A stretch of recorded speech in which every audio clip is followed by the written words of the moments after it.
Relax, Charlie. That's just an hysteric nerve reaction. What's wrong with him? He thinks he went temporarily blind. Just cold water on your eyes, Charlie, and come right down. There are 2 police officers waiting here to speak to you. Why? Because you put out 1 finger. That's why. He's fine. Come right down.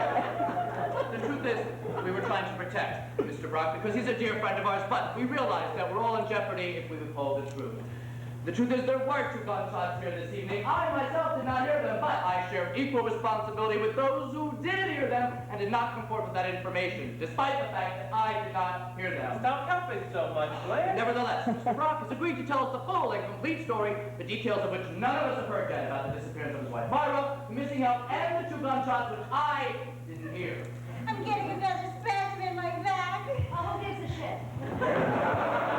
Hello, Charlie. Hiya, Charlie. Feeling all right, Charlie? Officer Welch, Mr. Brock, this is Officer Fuzzy. Please sit down.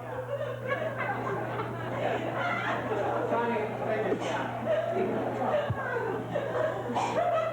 Now, Mr. Brock, tell us from the beginning exactly what happened in this house tonight. Does anyone want some lemon tarts? Yes, a tart would be wonderful. Not now, man. Go on, Mr. Brock. Okay, let's see. The story. As it happened. As I remember it.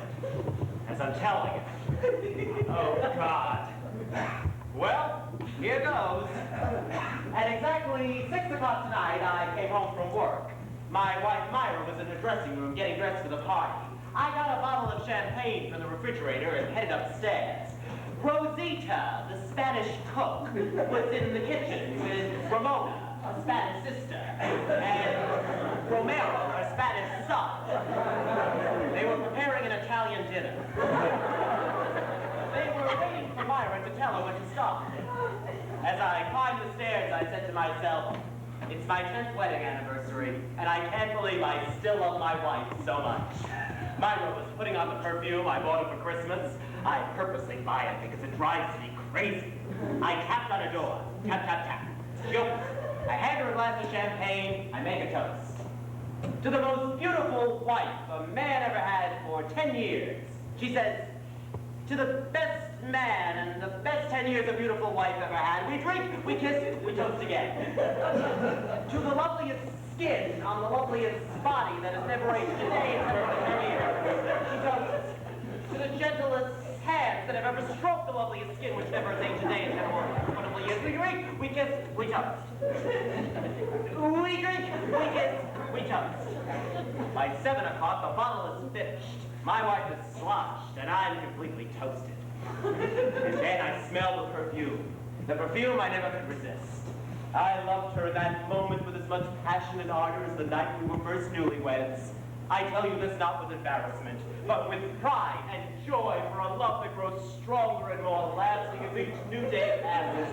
We lay there spent, naked, complete in our happiness. It's now 8 o'clock, and outside it's grown dark. Suddenly, a gentle knock on the door. Knock, knock, knock. The door opens, and a strange-looking man looks down at us with a knife in his hand. Ah! Myra screams. I jump up and run for the gun in my drawer. Myra grabs a towel and shields herself. I rush back in with the pistol, ready to save my wife's life. The strange young man says in Spanish, Yo pito se dablo enchilada, or queso and queso menudo. But I don't speak Spanish. And I never met Rosita's son Romero before. And I didn't know the knife was to cut up the salad. And he was asking us, should they meet up for dinner now? So I aim my gun at him. Myra screams, pulls my arm back. The gun goes off, shoots me in the earlobe. Rosita's son Romero runs downstairs and tells Rosita and Ramona, Mamacita, Mila que paso el hombre, bajo allá. El hombre que loco, que bang bang. The crazy man took a shot at her. So, Rosita, Ramona, and Romero leave in a huff. My earlobe is bleeding all over Myra's new dress. Suddenly, we hear a car pull up. It's the first guest. Myra grabs a bathrobe and runs downstairs to stop Rosita, Ramona, and Romero. Otherwise, we'll have no dinner. But they leave, and they're all for Romeo. I look out the window, but it's dark, and I think someone is stealing my beautiful old Mercedes, so I take another shot at them. Myra runs downstairs to the basement, where we keep the cedar chest. She was looking for the dress she wore last year for Bombs for Israel. She can't find the light. Trips down the stairs, passes out of the dark. I run downstairs to look for Myra, and I notice the basement door is open. And I'm afraid the strange-looking kid is coming back, so I lock the basement door, not knowing Myra was still down there. Then, I run upstairs to take some aspirin, because my earlobe is killing me from the hole in it. But the blood on my fingers gets in my eyes, and by mistake I take 4 Valium instead. I hear the kids downstairs. I want to tell them, look for Myra. But suddenly, I can't talk from the Valium, and I'm bleeding on the white rug. So I start to write a note, explaining what happened. The note looks like gibberish, and I'm afraid they'll think it's a suicide note, and they'll call the police. And my friend Glenn Cooper was coming. It would be very bad for his campaign to get mixed up in a suicide. So I tore up the note, and I flushed it down the toilet, just as they walked into the room. They're yelling at me, what happened? What happened? And before I could tell them what happened, I passed out on the bed. And that's the whole damn story. As sure as my name is Charlie Brock.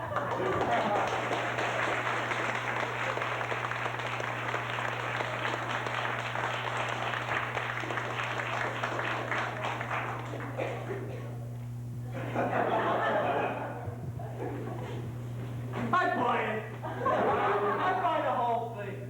You know why I buy it?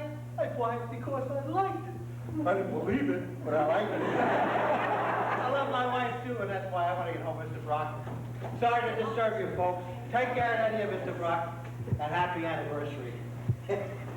Good night, officer.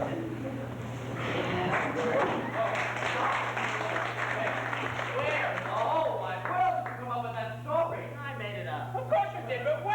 As I was going, sentence by sentence, word by word. I didn't know where the hell I was going, but I just kept going. You don't even speak Spanish. I know, I made the Spanish up too. Little piece of shit. You could have all gone to jail for perjury. I know, that was the challenge. The ultimate chutzpah. It was the best damn time I ever had in my whole life. I am impressed. I am truly and deeply impressed. You have, without a doubt, Lenny, one of the weirdest minds I have ever known. A toast to my husband, Lenny.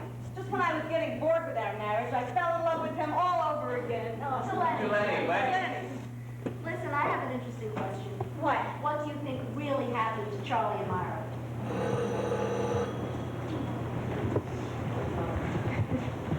Hello? Charlie, hi. Yes, it's Ernie. Yes, we're all here. How are you feeling? Are you up for having some visitors? Wonderful. Oh, we are dying to hear the whole story. We're coming right up. Charlie's going to tell us the entire story. Let's hope it's shorter than Lenny's story. Can we go back later and look for my crystals, honey? We'll buy you 1,000 crystals, Charlie. Open the door! Open the door! Let me out! Who is it? It's Myra!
The Jessica and the Amazing. Did you bring it? 1, 2, 3. You're looking like her. I didn't know just what was wrong with me. Oh, okay.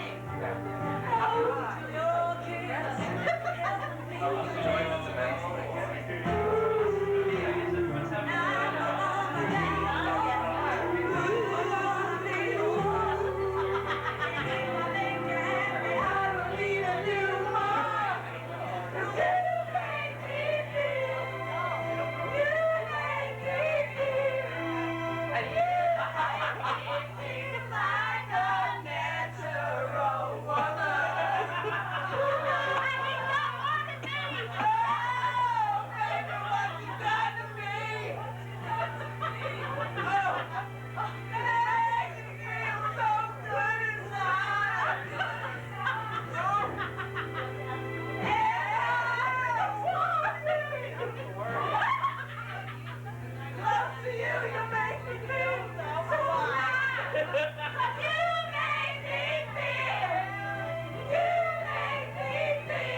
Nice shoe guy.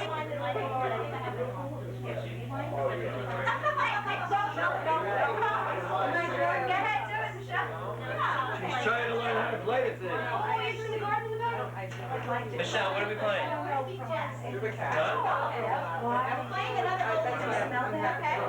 you want to play? Play what you want. No, it's such a hit. If it's such a hit, keep going. Whatever turns everybody on, that's all.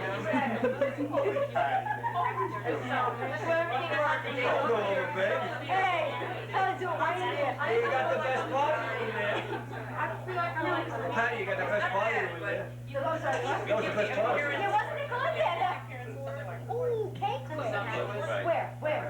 Cake? Let them eat cake. That's mine.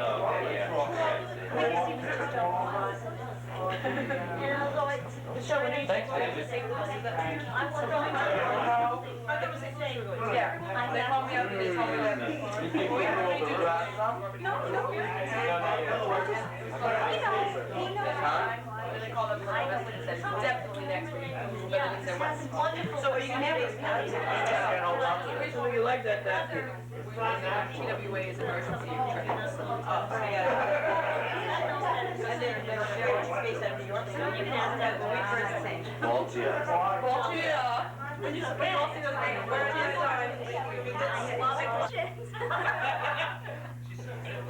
I'm not good at this, so. Dana, we're right.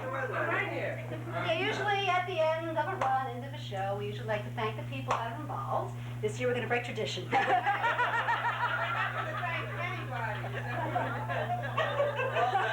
it, goodbye, have a good day. This year the cast bought ourselves. I don't have any lines, Patty. I don't even look at it. What did I get me again? Come on. Wait, is this sing a song? Dana, Doug? No song? Oh, we don't have. That was tradition. No, that was just one Only the time. musicals. Oh, we could have made something up for La Bamba. The first person that we would like to thank is someone who works very hard for the DCT for over many, many years of time and often doesn't get recognition. We just got a little something for Jennifer for running.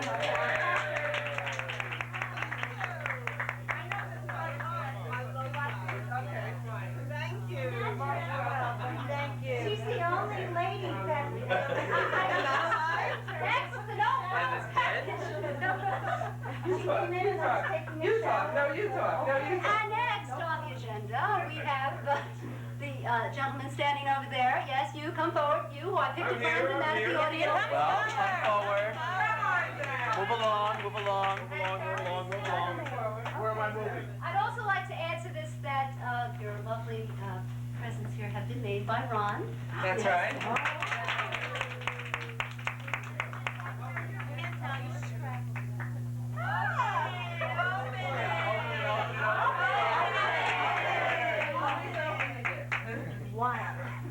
First. Okay.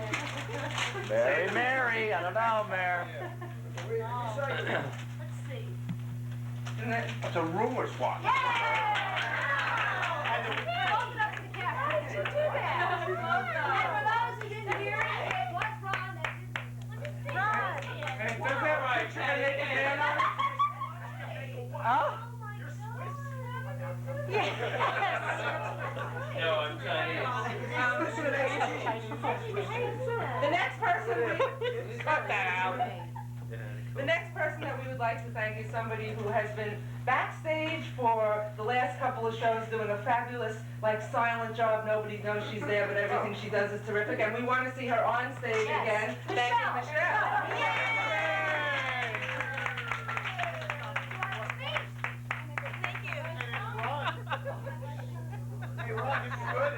I love you guys too. But today, it runs today. It's got a 5-minute sale timer on it. Thanks, Michelle. And now she has, isn't her? I have 10 Laura. Laura. Next. We not only have one thing for Laura, but we have two things for Laura. This is your first gift. The one you don't know what that is. So you don't have to fight over them. So you don't have to fight over it. And then we just have one other little thing. It's not wrapped, but you can open this. It's just in honor of the particular work you did on this show. My very own doorbell.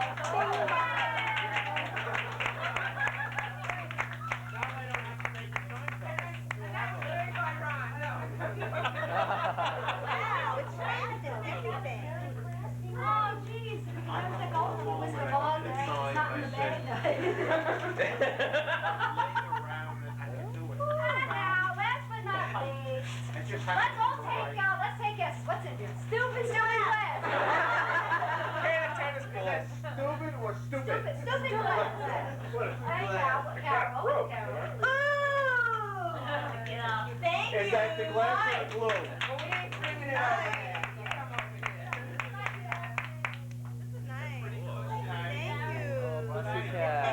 Rear. It's a pussy.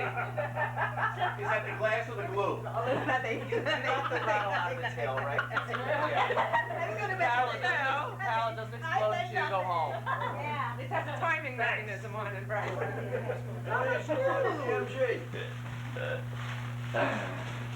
It's a stick shift now. It's a shaving can cream.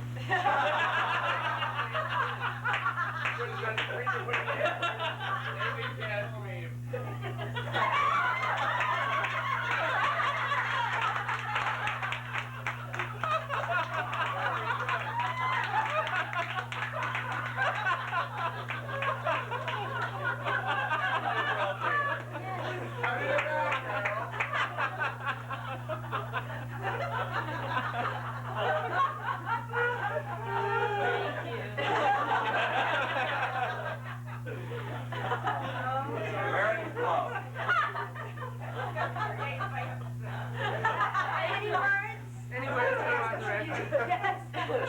Repeat on tape.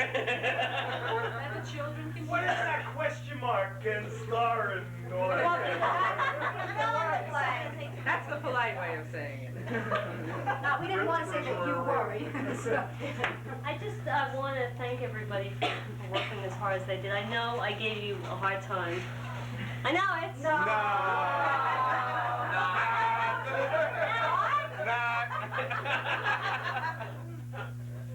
But I personally think it was worth it because I hope that you're all proud of what you did up there. And I know the audiences loved it. The response was terrific. And you looked wonderful. And everybody, I think, had a good experience with it. And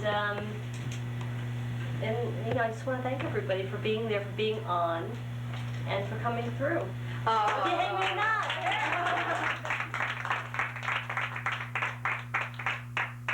Okay, end tape. And I want to thank Fade my to black. brothers and sisters for videotaping. Yes! Feast or famine tonight. Thank you. I hope everybody's left side was their good side. How do you turn this thing Oh, God, forget it. Don't touch it. Do our lines in unison. Volume, just put Oh, the volume yeah, up. that's It's all been, You can do our lines in unison. Michelle. Just turn the volume. Oh, that's funny. The whole thing. I wasn't doing it. I didn't say it. He said every time you say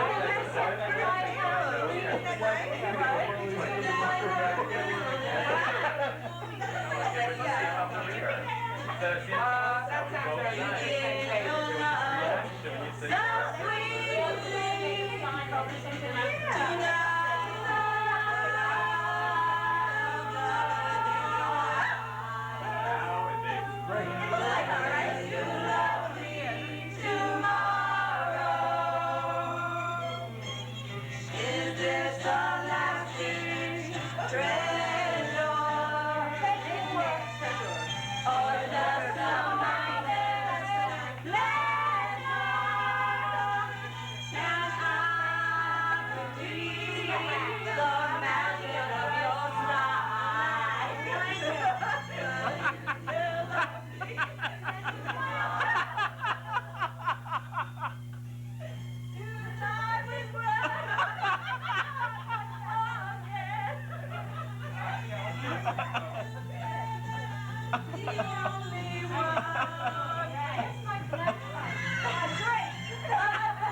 it.